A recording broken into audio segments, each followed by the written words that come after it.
پاکستان جو تھا وہ مذہب کے نام پر حاصل کیا گیا، اس میں تو کوئی دوسری بات نہیں ہے۔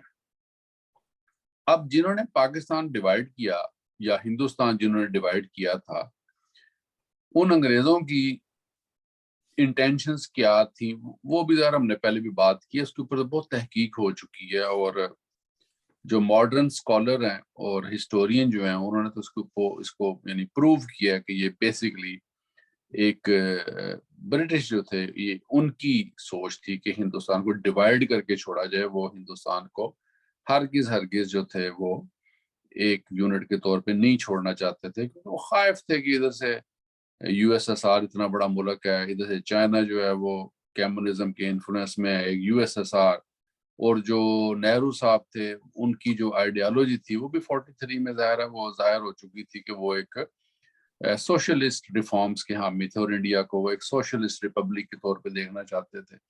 تو اس لیے انگریز جو تھے، خاص طور پر برٹش ملٹری کے جو لوگ تھے، وہ بھی ہندوستان کو ایک یونٹ کے طور پہ نہیں چھوڑنا چاہتے تھے، اور انہوں نے جب اس کو ڈیوائیڈ کیا تو ڈیوائیڈ کرنے کے لیے جو انہوں نے ریزننگ تلاش کی وہ ظاہر ہے یہاں کی جو لیڈرشپ تھی پاکستان کے علاقے کی، جناح صاحب تھے، مسلم لیگ تھی، باقی لوگ تھے، یہ بھی ہندوستان کو ڈیوائیڈ کرنا چاہتے تھے، ان کے مفادات میں بھی یہی تھا کہ ہندوستان ڈیوائیڈ ہو۔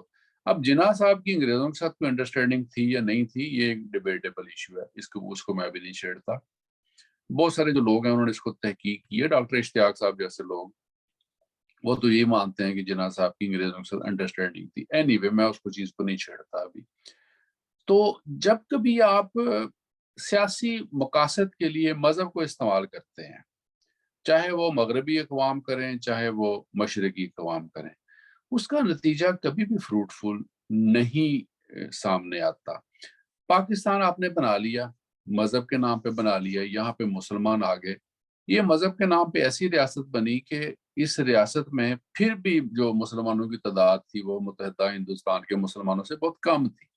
زیادہ تر لوگ ہندوستان میں مسلمان تھے، پاکستان اور اس وقت کے ایسٹرن پاکستان، آج کے بنگلہ دیش میں اتنی تعداد مسلمانوں کی نہیں تھی جو ہندوستان میں مسلمانوں کی تعداد تھی۔ اینی وے بنگلہ دیش کو آپ نے علیحدہ کر دیا 71 میں اپنے آپ سے، ایک ہی قوم کے لوگ تھے، یعنی مذہبی حوالے سے ہم مذہب لوگ تھے لیکن قوم ان کی ڈیفرنٹ تھی۔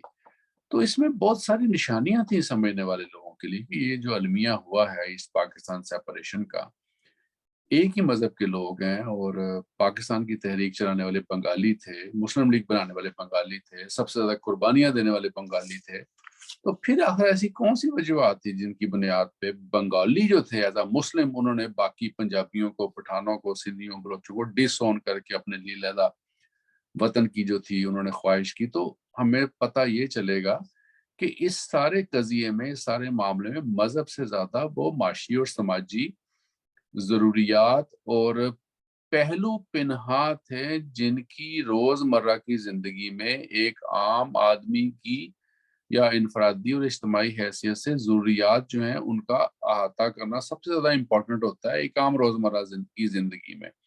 تو بنگالی جو تھے، جب ان کو پتہ یہ چلا کہ ہمارے جو حقوق ہیں اور ہمارے مفادات کا تحفظ جو ہے وہ نظریہ پاکستان کے تحت حاصل کیے گئے ایسٹ پاکستان میں ہمیں نہیں مل رہا، تو انہوں نے اس نظریہ پاکستان سے چھٹکارا حاصل کر کے اپنے نیشنلسٹ بنگلہ دیش کو انہوں نے زیادہ ترجیح دی، اور اس میں جا کر انہوں نے ثابت کر دیا کہ بغیر فوج کے، بغیر جہاد کے، بغیر ایٹم بم کے ہم زیادہ پاورفل قوم ہیں، زیادہ ڈسپلن اور ترقی یافتہ قوم ہے ایز کمپیئر ٹو پاکستان۔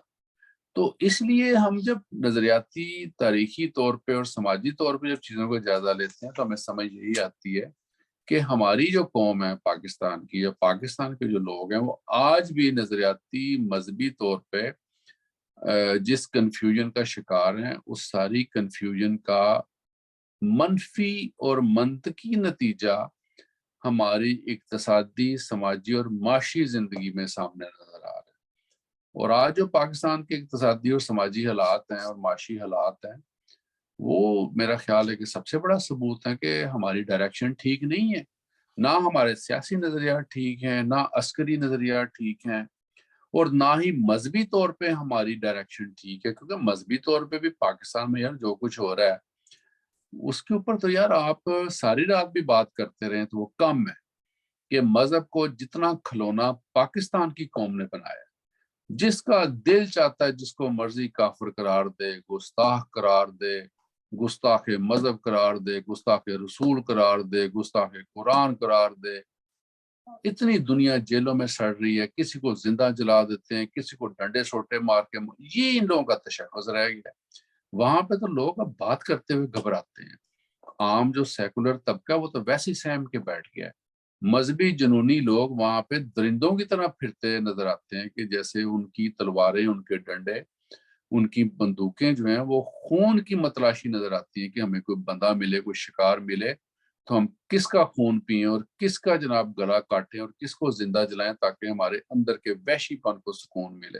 یہ جب نظریات ہوں، جب یہ تشخص ہماری قوم کا سامنے آ جائے، تب آپ کس اقتصادیات کی بات کرتے ہیں؟ پاکستان میں آپ مجھے بتائیں کہ جب خبریں سامنے آ رہی ہوں کہ آج ایک مذہبی جماعت نے لاہور بلاک کر دیا، فیض آباد بلاک کر دیا، اسلام آباد بلاک کر دیا، تو مجھے بتائیں اس ملک میں کس نے آنا ہے وہاں پہ؟ نہ وہاں پہ کوئی پاکستانی آئے گا جو لمبے عرصے سے باہر مقیم ہے، غیر ملکی تو سرے سے نہیں آئے گا نا۔ مجھے یہاں پہ وہ میری اپنی کمپنی میں کچھ انگریز ہیں، ایک دفعہ بات ہوئی تو میں نے ان سے بات کی کہ تم لوگ پاکستان آؤ، وہاں پہ تمہیں میں KKH کی سیر کرواؤں گا، وہاں پہ کراکرم ہے، وہاں پہ بڑی ہائٹس ہیں۔ تو میری بات ساری بات سکون سے سننے کے بعد انہوں نے کہا کہ یار تمہاری باتیں سب ٹھیک ہیں، لیکن پرابلم یہ ہے کہ ہم اپنی زندگیاں بڑی پیاری ہیں، وہاں کی تو خبریں اس قسم کی ہم تو وہاں نہیں جا سکتے۔ میں نے بڑی گارنٹیز دی کہ ایسا کوئی بات نہیں ہے، لیکن ان کا نہیں، سوال ہی پیدا نہیں ہوتا، تم انڈیا لے جاؤ یا ہمیں نیپال لے جاؤ، we are ready to go in India and Nepal, Bhutan لے جاؤ۔ ہاں انہوں نے کہا بھوٹان۔ وہ ایک میرا دوست ہے انگریز، وہ اس نے مجھے تصویریں کل بھیجی، وہ مالدیپ گیا ہوا ہے، ٹھیک ہے۔ تو جو خبریں پاکستان سے آتی ہیں، جو پاکستان کا تشخص ہے، آپ کا کیا خیال ہے وہاں کوئی جائے گا؟ ہم پاکستان میں رہتے ہیں، اور جو خبریں افغانستان سے آتی ہیں، آپ مجھے بتائیں، آپ کبھی خواہش کریں گے کہ آپ کابل چلے جائیں؟ وہاں جا کے فیکٹری لگائیں، وہاں جا کے لیبر ہائر کریں۔ میرا یہ تو بہت دور کی بات ہے نا، فیکٹری لگائیں یا لیبر ہائر کریں۔ صرف وزٹ کے لیے اگر آپ کو میں کہوں کہ یار تمہیں میں کابل لے چلتا ہوں، تو آپ کبھی کہیں گے یار میرے سے تم $500 میرے سے لے لو اور میری جان چھوڑو، یہ کام نہ کرو؟ تو یہی تشخص پاکستان کا بن گیا ہے۔ میں ایک پہلو کی طرف توجہ دلانا چاہتا ہوں، یہ کہ کس طرح قوموں کا تشخص ان کی اقتصادیات کے اوپر اثر انداز ہوتا ہے۔ میرے خیال سن 2007 میں وہ سری لنکا کی کرکٹ ٹیم کے اوپر دہشت گرد حملہ ہوا تھا، اور اس کے بعد کوئی 16-17 سال بعد پاکستان میں انٹرنیشنل کرکٹ دوبارہ ہوئی تھی۔ اس ایک دہشت گرد حملے کا نتیجہ یہ نکلا تھا کہ پاکستان سے انٹرنیشنل کرکٹ ختم ہو گئی تھی، اور پاکستانی کرکٹ ٹیم کا معیار گر گیا تھا، کیونکہ کوئی کھیلنے کو تیار نہیں تھا، کچھ کھیلنے کو تیار نہیں تھا، کوئی آنے کو تیار نہیں تھا۔ یار دیکھو کرکٹ تک بہت چھوٹی چیز ہے نا، میں کرکٹ کی مثال سے بڑی مثال یہ بنانا چاہتا ہوں کہ بالکل اسی طرح یہ فیکٹریاں، یہ انٹرنیشنل فائنینشل سسٹم، یہ انٹرنیشنل بینکنگ سسٹم، یہ بین الاقوامی تجارت، بین الاقوامی لین دین، یہ سب کچھ اس چیز کے اوپر ڈیپینڈ ہوتا ہے کہ بھئی اس ملک کی آؤٹ لک کیا ہے، وہاں مطلب وہاں کے وہ سوچا کیا جا رہا ہے۔ تو مطلب میں 1989 میں گیا گلگت اور ہنزا، 89 کی بات ہے، زیادہ پرانی بات نہیں ہے، چلو 30 سال پرانی بات ہے۔ وہاں پہ جو ٹورسٹ تھے نا، ہنزا میں، سکردو میں اور گلگت میں، 88-89 کی بات ہے، 95% ٹورسٹ جو تھے فارنر تھے۔ ہم لوگ ایک نیٹکو کی بس تھی، ناردرن ایریا ٹرانسپورٹ کمپنی کی بس تھی، اس پہ گلگت سے بیٹھ کے سکردو گئے۔ اس بس میں 60% جو مسافر تھے وہ فارنرز تھے، امریکنز بھی تھے، یعنی مجھے یاد ہے ہماری سیٹ کے ساتھ 2 بندے بیٹھے تھے وہ امریکنز تھے، اور باقی جو 30-40% وہ لوکل لوگ جو سفر کر رہے تھے، ٹھیک ہے۔ اور 88-89 کا بھی زمانہ جو ہے پاکستان میں کوئی بہت اعلیٰ زمانہ نہیں تھا، یہ افغانستان کا جہاد، دس اینڈ دیٹ۔ اور ہنزا میں مجھے یاد ہے کہ جو ہوٹلوں کے بیرے تھے وہ انگلش میں بڑے فلوئنٹ تھے، اور ہم جب وہاں گئے تو ہمیں کسی نے وہ گھاس گھوس نہیں ڈالا کہ یہ لوکل کہاں سے آ گئے ہیں، وہ اتنے یوز ٹو تھے فارنرز کے لیے، ان کو پیسے ملتے تھے سب کچھ ہی، وہ تب تک کا تشخص جو تھا وہ بہرحال ڈیفرنٹ تھا۔ اس کے بعد جس طرح بربادی پھری ہے پاکستان کے تشخص کے حوالے سے، جیسے آپ بات کریں نا کرکٹ میں بربادی پھر گئی، یہ انہوں نے یار چند سال پہلے آپ کو یاد ہوگا وہ نانگا پربت پہ ٹورسٹ گئے تھے، ان کو اغوا کر کے قتل کر دیا، اس کے بعد بندے کوئی نہیں گئے وہاں پہ پھر فارنرز جو تھے، اور وہاں کا جو لوکل ساری انڈسٹری تھی، ٹورسٹ انڈسٹری جو تھی ناردرن ایریا کی، خاص طور پہ گلگت میں، ہنزا میں، اسکردو میں، ادھر نانگا پربت والی سائڈ پہ، چترال والی سائڈ پہ، یہ فارنرز کے لیے اٹریکشن ہوا کرتی تھی۔ میں تو وہاں پہ بہت جاتا رہا ہوں، کچھ عرصہ مجھے وہاں رہنے کا بھی موقع ملا ہے اپنی سروس کے دوران، تو مجھے اچھی طرح یاد ہے کہ جرمن سے، انگلینڈ سے، اٹلی سے بہت سے جو فارنرز تھے وہ بائی روڈ آیا کرتے تھے وہاں پہ اپنی گاڑیوں میں، اور بالکل ان کو کوئی فکر نہیں ہوتی تھی، کوئی پریشانی نہیں ہوتی تھی، اس کی وجہ سے مقامی لوگوں کا بھی کام چلتا تھا۔ اب کوئی نہیں آتا، اگر آتا بھی ہوگا تو اکا دکا شاید کوئی آتا ہو۔ تو یہ جو ایک ڈیکلائن ہے، اس کے پیچھے دیکھو یار، یہ جو مذہبی انتہا پسندی ہے نا، اور انتہا پسندی کے نام پہ جو قتل و غارت ہے، یہ کوئی معمولی چیز نہیں ہے، اور اس میں سب سے افسوس کی بات یہ ہے کہ ریاست نے بالکل بھی کوئی ذمہ وارانہ رول ادا نہیں کیا، اور اس قسم کے جو عناصر وہاں پہ پروان چڑھے ہیں ڈائریکٹلی اور انڈائریکٹلی، ان کو ریاستی نظریات اور اداروں کی کسی نہ کسی حوالے سے سرپرستی آپ کو کسی نہ کسی سٹیج پہ نظر آ جائے گی۔ اگر یہ مدرسے میں پڑھے ہیں تو کیوں پڑھے ہیں مدرسے میں، کیوں وہاں پہ اسکول نہیں ہے، کیوں وہاں یونیورسٹی نہیں ہے؟ اگر مدرسے کا نصاب ان کو ریڈیکل قسم کے نظریات اور آئیڈیالوجی سکھاتا ہے تو یہ کس کا فیلئر ہے؟ یہ ریاست کا فیلئر، نظریات کا فیلئر ہے۔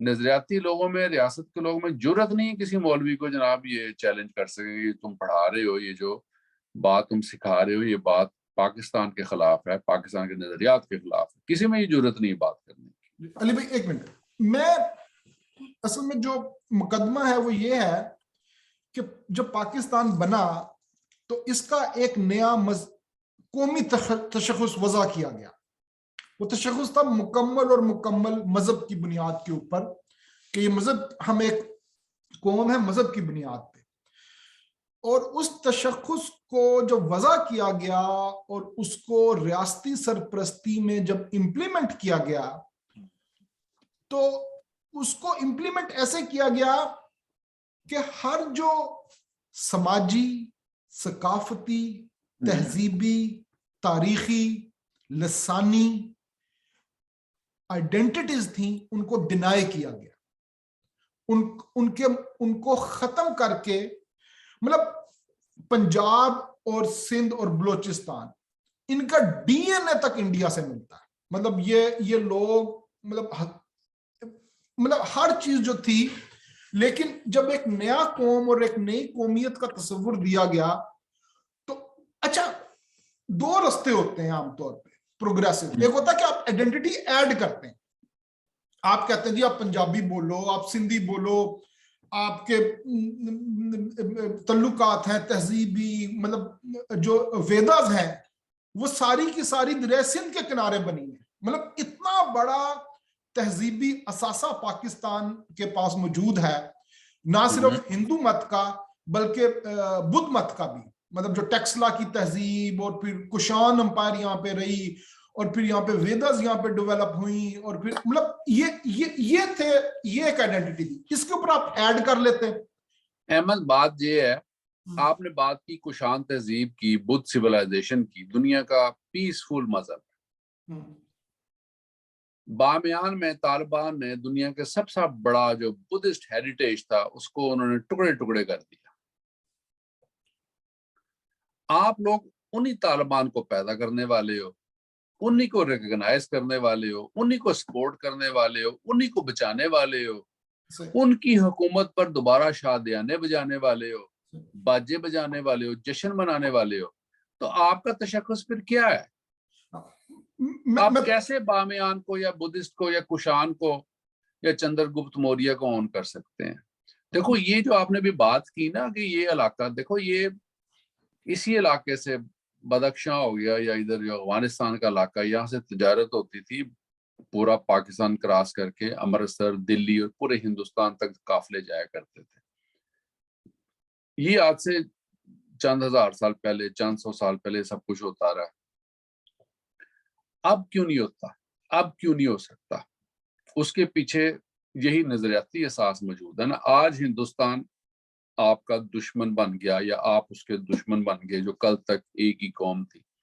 میں آپ کو بات بتا رہا ہوں نا یہ جو نظریات ہے نا یا جن نظریات کے اوپر پاکستان کی پوری اساس رکھی گئی یا ریاست کی اساس رکھی گئی عملی طور پر تو یہ نظریہ پٹ گیا sir. Pakistan declare to be fail state. Ali بھائی ایک منٹ, اس جو مقدمہ ہے نا وہ یہ ہے کہ کس طرح ایک نئے قومیت کے تصور نے اس ملک کی معاشیات اور اقتصادیات کو تباہ کیا ہے. میں نا تھوڑی سی مجھے لمبی بات کرنے دیجیے گا. مطلب یا میں اپنی وہ بات پچھلے جوڑتا ہوں کہ یا تو آپ ریلیجس آئیڈینٹی کو on the top of that add کرتے کہ بھئی ہمارے باؤ اجداد ہندو تھے, ہمارے باؤ اجداد یہیں کے رہنے والے تھے اور اب ہم لوگ مسلمان ہو گئے تو مطلب اس طرح. لیکن اس کے برعکس جو طریقہ جو واردات اپنائی گئی وہ یہ کہ کوئی ہمارا لینا دینا نہیں, کچھ ہمارا تعلق نہیں, صرف ایک ہمارا مذہب ہے. مذہب جو اور مطلب پھر اور اس مذہب کی بنیاد پہ پورا نا ایک جو تاریخی پس منظر ڈیولپ کیا گیا کہ مطلب عرب سے تعلق ہے اور ترک علاقوں سے ہمارا تعلق ہے وغیرہ. اچھا اس کا نتیجہ کیا نکلا؟ اس قومیت کے اس تصور کا وہ کیا ذہن سازی کرتا ہے کہ جس کے نتیجے میں لوگوں کی اقتصادیات خراب ہوئی. اور وہ ذہن سازی یہ ہوتی ہے کہ لوگوں کا پھر اس دھرتی کے ساتھ اس زمین کے ساتھ وہ تعلق نہیں رہتا کہ جس کی بنیاد کے اوپر اقتصادی ترقی ممکن ہو سکے. اب میں نا دو تین اگزامپل ذہن میں آ رہی ہے میری. نمبر پہلی جو آپ نے مجھے بتائی تھی کہ جب بڑے غلام علی خان صاحب نے ایک وہ راگ چھیڑا تھا جس کے اندر بہت سارے ہندی کے الفاظ تھے, ذرا آپ یاد کرائیں گے وہ کیا تھا؟ ہاں نہیں وہ مجھے یاد نہیں ہے ویسے بات, لیکن اب اگر آپ کو یاد ہے تو مجھے یاد کرانا. انہوں نے وہ راگ چھیڑا, اس کے اندر بہت سارے ہندی کے لفظ تھے, تو مجمع میں بیٹھے ہوئے لوگ مطلب انہوں نے کہا کہ اب پاکستان بن گیا, اب ہندی نہیں چلے گی, اب اردو چلے. ٹھیک ہے. اچھا یہ کیا فنامنا تھا؟ یہ فنامنا تھا کہ آپ نے وہ بندھن توڑ دیا, وہ اپنی آئیڈینٹی توڑ دی جو اس زمین کے ساتھ تھی. یہ ایک.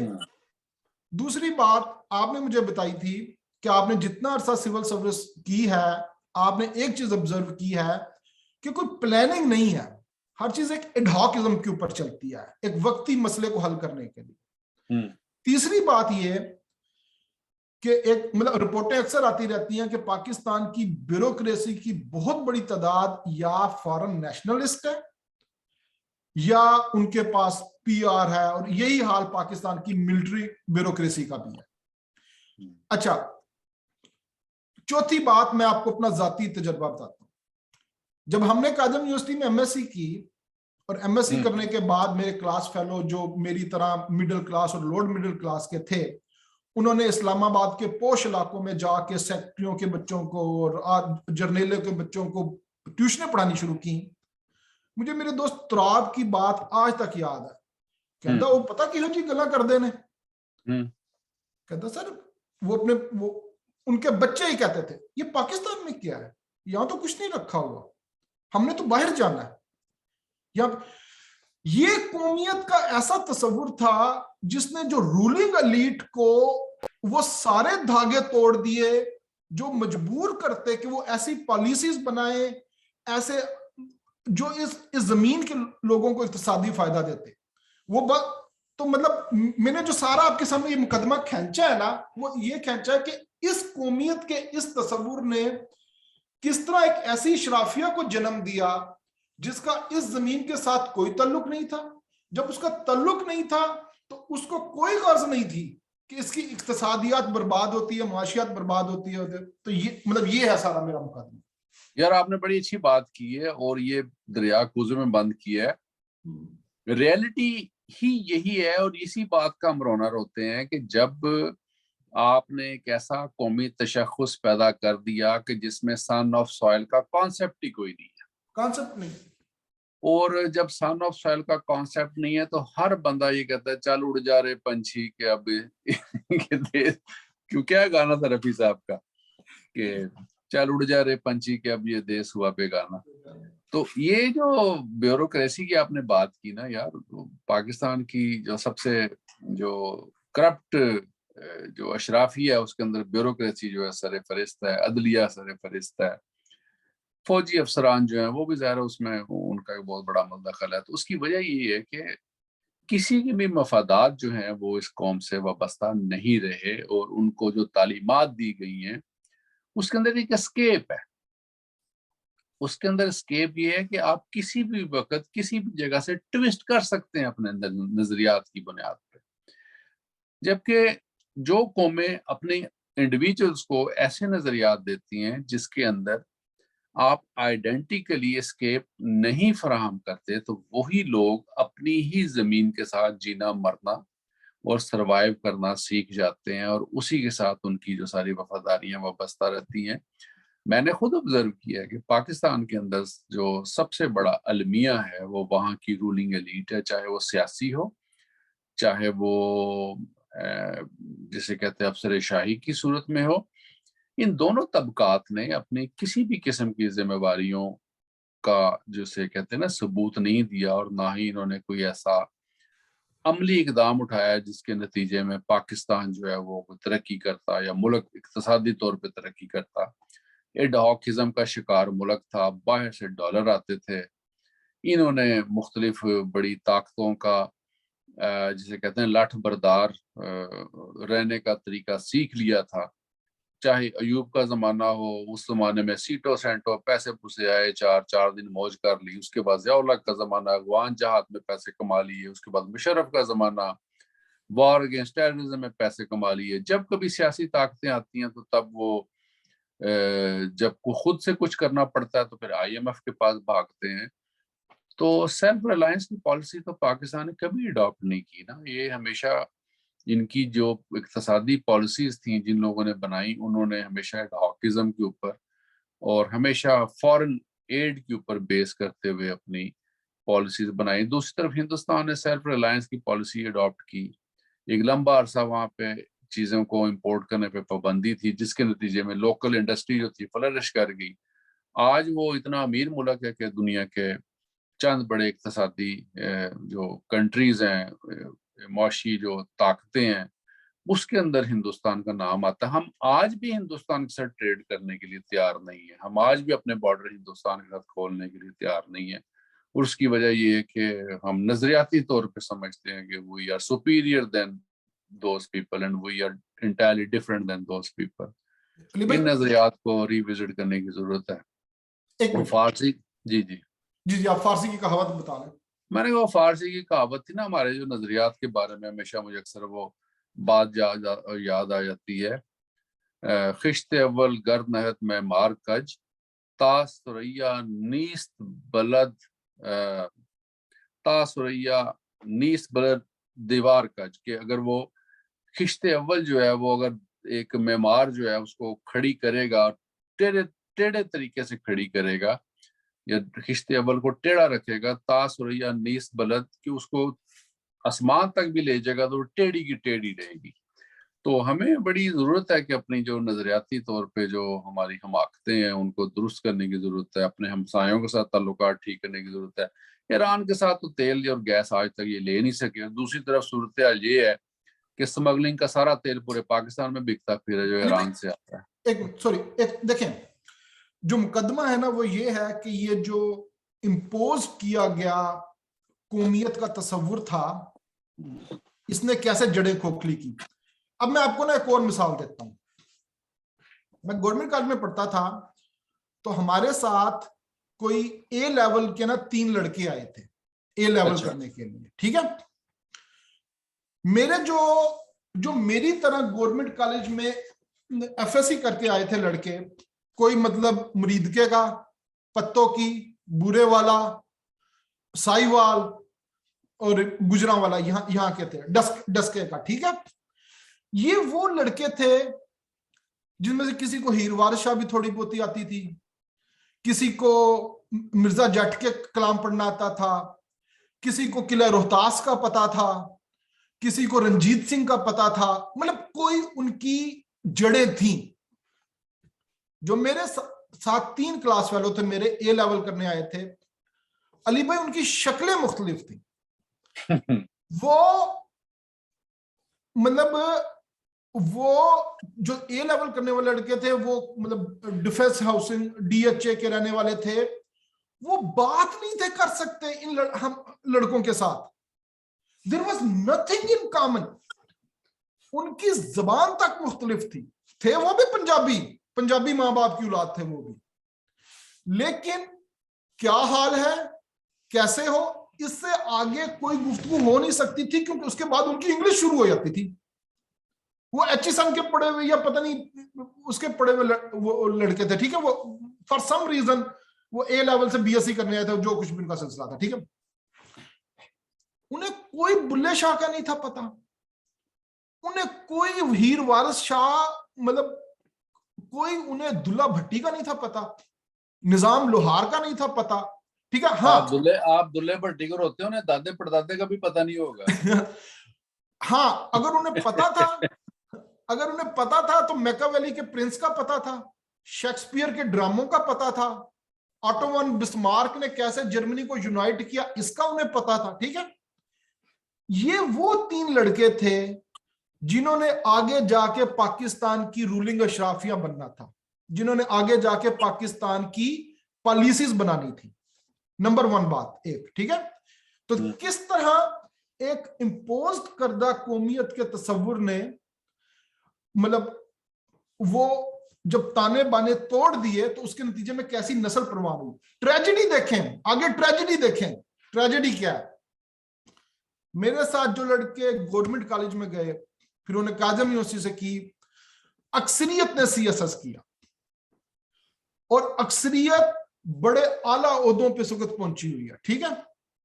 اور ان کے بچے اسی طرح, میرا نہیں خیال کہ اب وہ پنجابی بھی بول سکے, ان کے بچے انہی 3 لڑکوں کی طرح مطلب اسی رستے پہ. یار پاکستان کی بربادی میں یہ سی ایس ایس کرنے والوں کا بہت بڑا ہاتھ ہے نا احمد. سی ایس مطلب بہرحال ہماری جو ساری بحث اس کا نتیجہ یہ ہے کہ جو ایک امپوز کردہ آئیڈینٹی ہے نا, وہ اگر آپ کی مٹی سے تعلق کو توڑ دیتی ہے تو اس کا نتیجہ پھر ریاست کی معاشی بربادی کی صورت میں نکلتا ہے, جو اس وقت ہے. بالکل ایسے ہی. میں یہ بھی پاکستان سے ہو کے آیا ہوں, واپس آیا ہوں 21 مارچ 2023 کو واپس آیا ہوں. ڈیفینس گیا, جس دن میں واپس آ رہا تھا نا, وہ ڈیفینس کے پاس ایئرپورٹ ہے, تو وہ میں وہاں کسی سے ملنے گیا.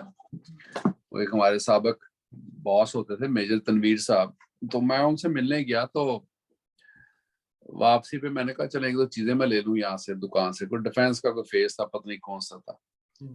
تو وہاں گیا تو ایک لڑکا آگے کھڑا, تو جیسے عادت ہوتی ہے ہر جگہ, کیا آپ نے اردو کا گلا گھونٹنا, تو میں عام طور پہ پنجابی میں ہی بات کرتا ہوں. یا تو چلو ہم اردو میں بات کر لیتے ہیں. تو میں نے اسے پنجابی میں بات کی لڑکے سے. میں نے کہا یار یہ فلانی چیز تیرے کو لے گئی ہے, تو میں نے دکھا نا. یار اس بندے نے نا بڑی حقارت سے مجھے دیکھا, لڑکا تھا کوئی نوجوان. اچھا پھر اس نے مجھے کہہ دیا, کہتا مجھے پنجابی نہیں آتی جی, اردو میں بات کریں انگریزی میں بات کریں نا. تو بہرحال بات یہ ہے کہ یہ ایک المیہ ہے. ماسٹر تارا سنگھ نے جو مسلمانوں نے کہا تھا نا کہ پنجاب پاکستان میں جائے گا, تو ماسٹر تارا سنگھ نے اعتراض کیا تھا کہ جو قوم اپنی زبان نہیں بولتی وہ دعویٰ کیسے کرتی ہے زمین کے اوپر حق کا.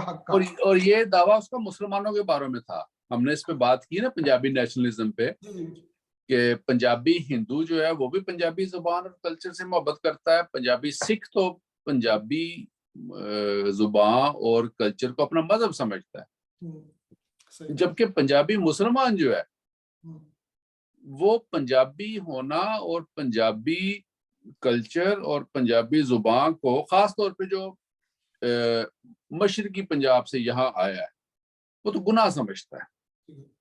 جو لوکل بندہ ہے پنجاب کا جو اس وقت پاکستان میں پنجاب ہے، خاص طور پہ سینٹرل پنجاب کا جو لوکل پنجابی ہے، وہ تو بہرحال اس کی ڈیفرنٹ ایک بات ہے، اور میں اس کو اپریشیٹ کرتا ہوں کہ اچھا وہ بہت اچھا نیشنلسٹ لوگ ہیں، لیکن مہاجروں کا تو بالکل ہی بڑا غلط ہے۔ میں ایک اور مطلب جو ہمارا مقدمہ ہے نا اس کے اندر ایک اور دلیل ڈالنا چاہتا ہوں، اور وہ یہ ہے کہ ابھی جن میں نے بتایا نا کہ مطلب وہ جو میرے 3 کلاس فیلو تھے جو اے لیول کرنے آتے جن کو مطلب کچھ زیادہ نہیں تھا پتا پنجاب کی تاریخ کا، ٹریجڈی المیہ آپ یہ دیکھیں کہ پتوں کی بورے والا ڈسکا سے جو بندے آ رہے ہیں انہیں بھی اگر وہ بھی 3 نسلیں پیچھے جائیں گے نا تو وہ بھی سعودی عرب پہنچ جاتے ہیں۔ ہاں ہاں، وہ آپ دیکھو پنجاب میں اکثر گھروں میں آپ کو نظر آئے گا وہ مطلب ابدالی منزل، غوری منزل، غزنوی منزل، خان منزل، برلاس منزل، مطلب وہ مطلب سید منزل۔ ٹریجڈی جو ہے وہ یہ ہے کہ جو جس کا جس زمین سے بھی تعلق ہے وہ بس 100 سال پرانا ہی ہے، بس مطلب 100-200 سال پرانا ہی ہوگا، مطلب ایک اون کرنا اس زمین کو کہ جی نسل در نسل ہم یہاں رہے ہیں۔